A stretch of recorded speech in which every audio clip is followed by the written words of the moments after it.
오늘 함께 하나님의 말씀 나눌 말씀은 예배소서 4장 1절에서 예배소서 4장 1절에서 6절. 예배소서 4장 1절에서 6절 같이 합독하도록 하겠습니다.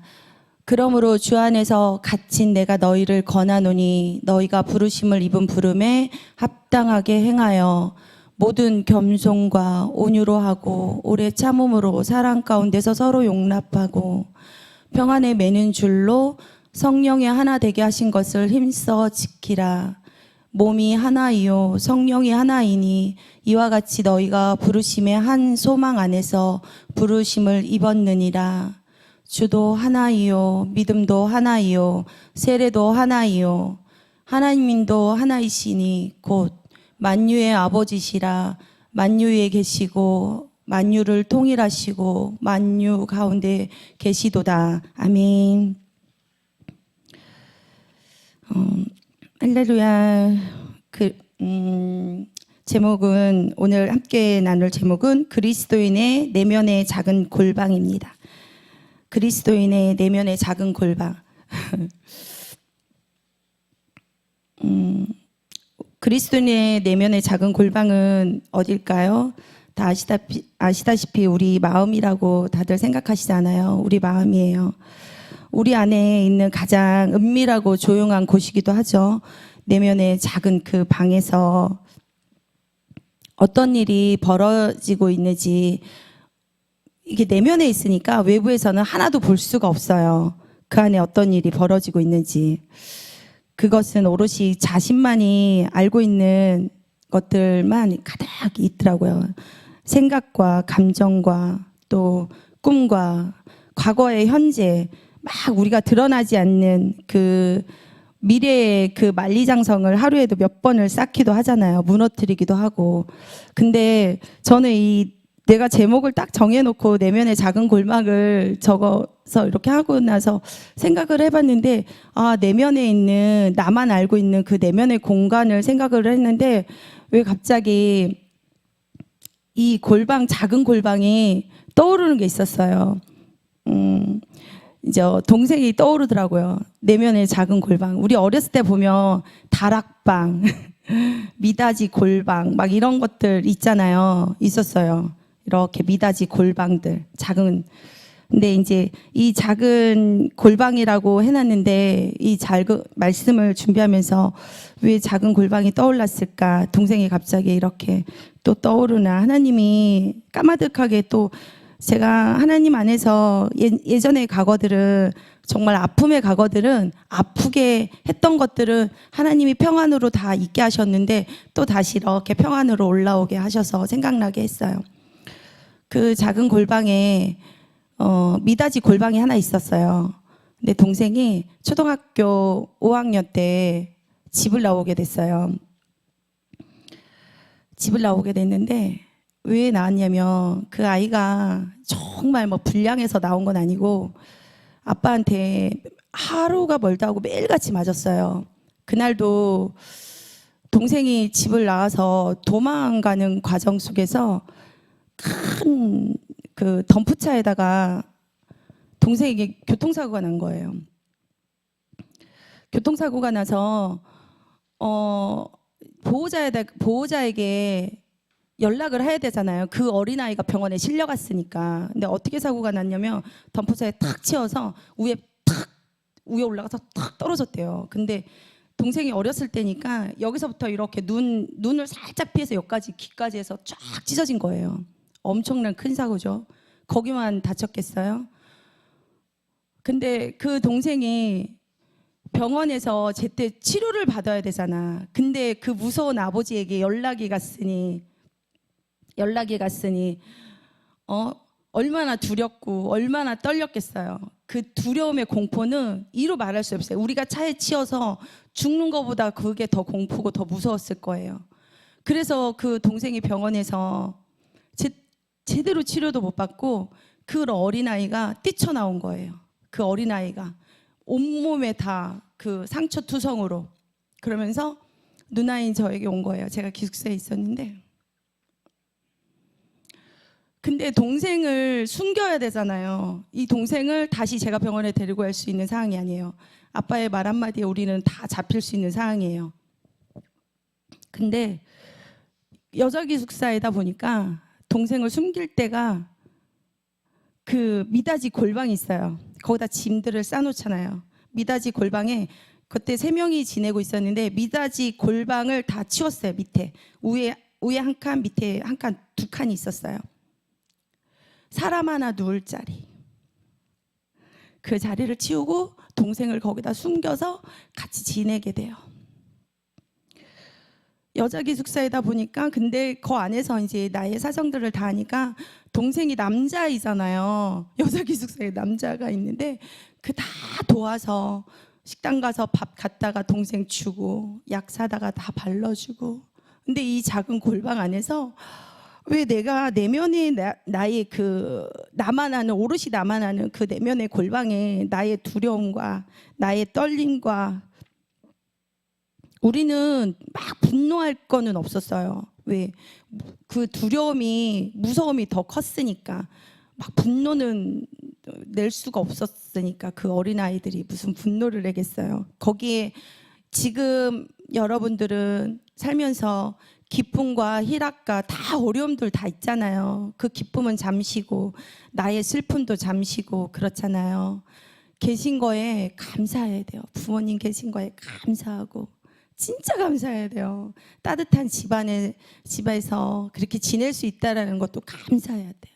진짜 감사해야 돼요. 그 동생이 그 골방 안에서 얼마나 무섭고 떨렸을까. 나도 그랬는데 그 동생 찾으러 올까봐 들킬까봐 거기서 제때 치료를 받지 못하면서 동생이 작잖아요. 어렸을 때는 이 상처들이 여기 눈 밑에 펴서 이렇게 크게 있었어요. 진짜 한 뼘이 더 될 정도로. 근데 성장을 하면서 감사하게 성장을 하면서 이렇게 상처가 올라가더라고요. 그래서 상처가 이렇게 위로 올라갔어요. 근데 그 내면의 골방을 나는 이렇게 정해서 써 내려가는데 아까 찬양하듯이 하나님이 우리 지키신 거 맞아요. 지키셨고 그 동생이 얼마나 그 안에서 두렵고 떨렸을까, 얼마나 무서웠을까. 그 어린아이가 초등학교 5학년밖에 안 된 아이가 매일같이 맞아서. 근데 그 동생이 하나님 은혜로 하나님 은혜 가운데 하나님이 지켜주시고 그 파란만장한 삶을 살면서 지금 하나님 안에 거하는 삶을 살고 있어요. 말씀드리고 싶어요. 뭐가 많이 힘들고 뭐가 나를 짓누르고 있는지. 이 세상에 물질로 나를 억눌렸던 거 그거 힘든 거 하나도 아니에요.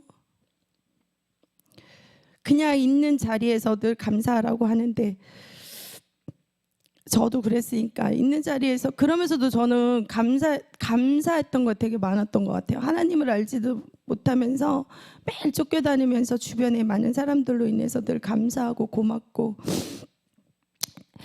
그러면서 내면에 우리 작은 골방에는 그때 당시는 하나님이 안 계시잖아요. 저에게 하나님이 어디 있어요.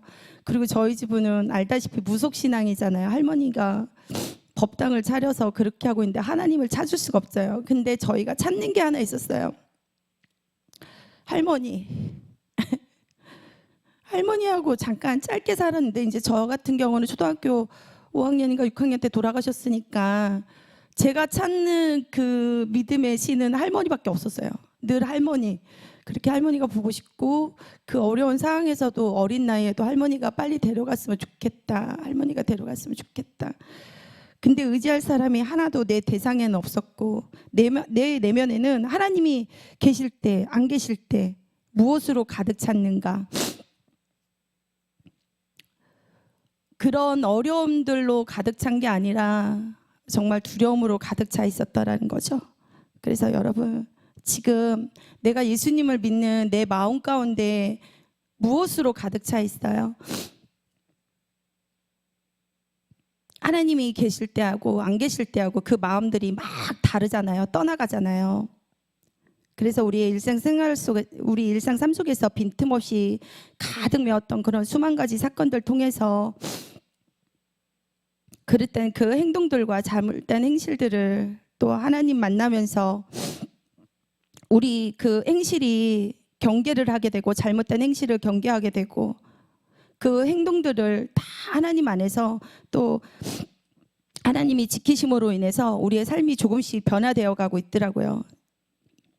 방심하면 그 경계하고 있던 거를 방심하게 되면 우리는 또 끊임없이 마귀 사단의 공격을 받게 되죠. 우리의 내면의 작은 골방은 무엇으로 지켜야 되냐? 신약 성경의 그 마태복음 6장 6절에 보면 이런 말씀이 있어요.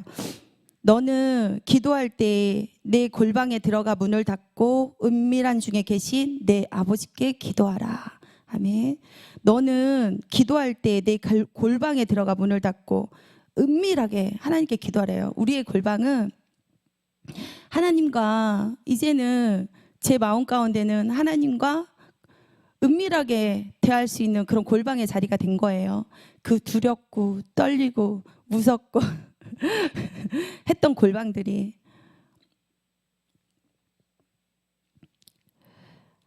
하나님 앞에 우리가 이렇게 그 골방에 그 통해서 기도를 통해서 기도 안에 들어오면서 하나님이 우리 마음 가운데 들어오셔서 내 안에 계실 때 달라져요. 우리는 하나님 앞에 나와 기도를 통해 또 회개를 통해 하나님께서는 회개하는 죄인을 그 부르짖음에 하나님께서 기뻐하시지만 또 그 다른 면에 그러나 회개는 단지 죄에 대한 슬퍼하는 것뿐만 아니라 행동에서 돌아서게 만들어요. 올바른 생각으로 또 올바른 행동으로 또 하나님의 계명의 법으로 또 하나님이 나아갈 수 있도록 인도하시더라고요. 그러면서 우리는 하나님을 기쁘시게 하려는 간절한 소망에 또 사로잡히면서 하나님이 기도와 회개를 통해서 하나님의 또 그 우리가 막 마음이 바빠서 쫓겨다녔던 그 마음들이 어떤 마음으로 바뀌냐면 막 하나님을 섬기는 일에 바쁘게 되더라고요. 내 바쁜 손이 되고 이 손을 소유하게 되고 또 하나님의 계명을 가르치는 길로 재빨리 달려가는 발을 갖게 하고 이것들을 이제 발로 막 찾아가야 되잖아요. 내가 가만히 있어도 찾아오는 영혼들이 있긴 한데 그 영혼들을 우리는 바라봐야 돼요. 하나님의 마음으로 빨리 눈을 맞추게 되고 그들의 말들에 경청해야 되고 정말 지금 나에게 벌어졌던 일들 뉴스 보세요. 저에게만 벌어진 일들 아니에요. 지금 이 땅 가운데 이 세상에 나와 같이 어린아이들, 내 동생같이 어린아이들이 이 어둠의 세상에서 그렇게 고통받고 있는 아이들이 있어요. 배가 고파서 뛰쳐나오고 막 그러잖아요. 막 구타를 해서 맞아 죽고 현실에 있단 말이에요. 현실에. 근데 우리 아이들 부모 밑에서 정말 그 따뜻하게 있으면서도 감사 몰라요. 감사 몰라요. 어떻게 감사해. 그 안에서 나름대로 감사할 것들이 또 있을 수도 있지만 감사도도 모르고 그렇게 살아가는 줄 알아요. 우리도 왜 우리만 이렇게 살아가나. 그 어두움에 사는 사람들이 더 많은 거예요. 내 주변에는 다 잘 사는 사람들 보면 그 앞에서는 티도 안 냈지만 그리고 이제 누가복음 21장 34절에 보면 너희는 스스로 조심하라. 그렇지 않으며 방탕함과 술 취함과 생활의 염려로 마음이 둔하여지고 뜻밖의 그날이 덕과 같이 너희에게 임하니라. 아멘. 35절 누가복음 21장 35절 보면 이날은 온 지구상에 거하는 모든 사람에게 임하니라. 아멘. 우리는 스스로 조심해야 돼요. 하나님 안에서. 근데 하나님 안에서 우리가 이렇게 하나님을 완전히 하나님 안에 내 안에 계실 때 그때는 조심하려고 해요. 하나님이 그 길로 행동해서 다 돌아서게 한다고 하잖아요. 그렇지 않으면 늘 마귀의 밥이 돼요. 우리가 그 행동에서 돌아서서 올바른 하나님의 계명을 따라가는 자로 살아가야 됩니다. 빌립보서 한 장 더 보겠습니다. 빌립보서 2장 12절에 그러므로 나의 사랑하는 자들아 너희가 나 있을 때뿐 아니라 더욱 지금 나 없을 때에도 항상 복종하여 두렵고 떨림으로 너의 구원을 이루라. 아멘. 우리가 우리 안에서 하나님의 일하심을 보게 됩니다. 근데 하나님이 우리 안에 그 믿음이라는 그 선물이 찾아와야 돼요. 그래서 하나님이 일하심을 그때 볼 수 있는 것 같아요. 저는 예수님께서 십자가에 이렇게 돌아가셨을 때, 못 박혀 돌아갔을 때 두 강도가 있었잖아요.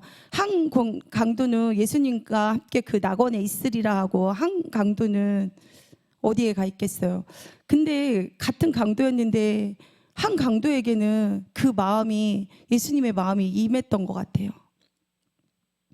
그러니 얼마나 그 선택된 그 강도가 얼마나 감사해요. 근데 그 강도를 생각하니까 우리의 삶이, 우리 어렸을 때의 삶이, 내 동생의 삶이, 내 동생의 그 아픔을 겪으면서 살아온 그 삶이 진짜 너무 감사하더라고요. 얼마나 감사한지. 내면의 골방 안에 겸손이 들어오게 되면, 우리 여기 말씀에 4장 2절의 말씀 보면 모든 겸손과 온유로 하고 오래 참음으로 사랑 가운데서 서로 용납하고, 아멘. 내면의 골방 안에 겸손이 들어오게 되고 또한 온유가 오고, 어떠한 상황 속에서도 훅 올라오는 것들이 있잖아요. 가끔 올라오죠. 올라오는 것들이 오게 되면 예수님의 사랑으로 그 불순물들을, 또 우리가 정수기 물 마시잖아요. 그 정수기에서 그냥 물이 나오는 게 아니잖아요. 필터에 다 걸러서 찌꺼기들이 깨끗하면 그래서 물을 마시게 되잖아요. 그래서 하나님이 우리 안에 그런 골방으로 다 이렇게 온유가 들어오게 하고, 또 오래 참음이 예수님의 사랑이 들어오게 됨으로 인해서 용서할 수 없는 그 부분들이 긍휼이 되어 서로 용납하며 겉면에 따라 살아갈 수 있도록 돕게 하는 삶을 살아가게 하십니다.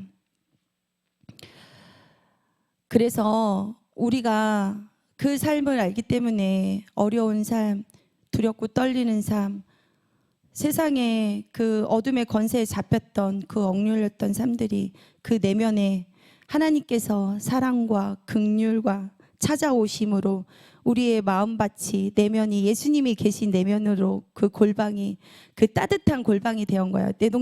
저희 동생이 그거 하나만 있겠어요? 그 골방 안에서 두렵고 떨리는 마음이 있었지만 지금은 그 내면에 예수님이 그 따뜻한 골방에서 그 동생을 사랑으로 인도하고 계시니 하나님께 영광 올려드립니다. 우리는 이 시대에 살아가는 하나님의 뜻으로 말미암아 살아계신 하나님으로 그 하나님의 위대한 사랑으로, 사도 바울이 에베소 성도들에게, 교회들에게, 우리들에게, 여기 에베소에 그 사도 바울이 에베소의 그 성도들에게, 현재 우리들에게 말씀하시는 거예요. 하나님, 바울을 통해서 하나님께서 우리에게 말씀하시는 거예요. 지금 우리들에게 사도된 바울은 하나님의 위대한 사랑을 그대로 담아 우리에게 전달하는 거예요. 우리에게 전달. 우리의 마음을 지켜라. 우리의 그 골방을 하나님의 사랑과 긍휼로 들어오심으로 인해서, 그리고 3절에 보면 평안에 매는 줄로 성령이 하나 되게 하신 것을 힘써 지키라. 이 평안에 매는 줄은 하나님께서 강력하게 저희를 붙드신 거예요. 단단하게. 처음에 우리가 집을 엮어서 막 끈을, 밧줄을 만들잖아요. 그 밧줄이라고 하나요? 그 끈이 처음에 그 벼 하나, 그 얇은 거 하나가 큰 밧줄을 이루어서 단단해서 절대 끊어지지 않거든요. 그 강력하게 하나님께서는 우리를 붙드신다고 말씀하신 거예요. 그래서 하나님께서 몸이 하나이요 성령이 하나인 하나님께서 우리와 함께 하신다는 거예요. 하나가 되어서. 그래서 그 강력한 밧줄이 되어서 평안의 그 줄로 우리를 묶으셔서 우리가 평안 가운데 평안으로 삶을 누리는 삶을 살게 하시는 거죠. 이것이 사랑입니다. 이것이 하나님의 사랑입니다. 우리 마음을 내면의 그 골방에 우리의 사랑이 들어오고 긍휼이 들어와서 다른 이들을 보았을 때 긍휼로 바라봐야 되고 사랑으로 바라봐야 되고 우리 마음 가운데 주어진 이 모든 환경들을 정말 감사하세요. 가정 안에 따뜻한 내 엄마가 있고 내 아빠가 있고 그리고 하나님 안에 하나님이 정말 엄마 아빠보다 더 좋은 하나님이 계시고 이곳에 머무는 여러분들은 벌써 축복을 다 받으신 겁니다. 하나님께서는 막 복을 막 무엇을 쏟아줘서 막 오병이의 기적처럼 우리가 막 뭔가를 받으려고 하는 게 아니라 하나님은 필요하면 그때마다 필요한 걸 다 주세요. 막 그 물질을 통해서 그 사람에게 불을 막 하나님 나라를 위해서 쓰려면 그 사람에게도 쏟아 부어주세요. 하지만 다르게 각자의 하나님이 주신 달란트대로 은사대로 정말 그 자리에서 감사하시기를 바랍니다. 우리는 사도된 바울이 전하려고 하는 것을 깨닫게 해주는 복음의 편지에 담긴 간절함을 통해서 복음의 서신서잖아요. 그 편지에 담긴 간절함 우리들에게 주신 여기 에베소에 보낸 게 우리들에게 보낸 거예요. 우리 마음 안에 내면의 작은 골방에 하나님이 너희들 그 지키라는 그 마음 가운데 사랑과 긍휼이 가득하기를. 2025년도에는 그 전에 말하기 전에 누가복음 24장 48절에 너희는 이 모든 일의 증인이 되라. 아멘. 우리는 이게 증인이에요. 하나님이 살아계신 모든 증인이 되는 삶을 살아가야 됩니다. 2025년에는 복음의 사명자로 내면의 골방 안이 살아계신 하나님의 말씀으로 그 말씀이 꿀보다 더하리다 이렇게 시편 119편 103절인가요? 말씀이 꿀보다 더하리다. 꿀 이렇게 딱 손에 묻어서 먹으면 맛있는데 그 내면의 골방 안에 살아계신 하나님의 말씀으로 가득 채워 영적인 사도 바울처럼 아름답게 영혼들을 인도하는 역사가 강하게 나타나기를 주님의 이름으로 축원합니다. 기도드리겠습니다. 사랑의 하나님 아버지 감사합니다. 사랑이 많으신 하나님 아버지 오늘 이 말씀을 통해 내면의 작은 골방 안에 겸손과 온유와 오래 참음과 예수 그리스도의 사랑으로 채워지게 하시고 부르심의 한 소망 안에서 부르심의 소망을 잊고 하나님의 비밀스러운 계획을 말씀에 귀를 기울고 하나님의 뜻을 기도통에 분별하며 나아가는 삶을 살 수 있도록 인도하여 주옵소서. 예수님의 이름으로 기도드립니다.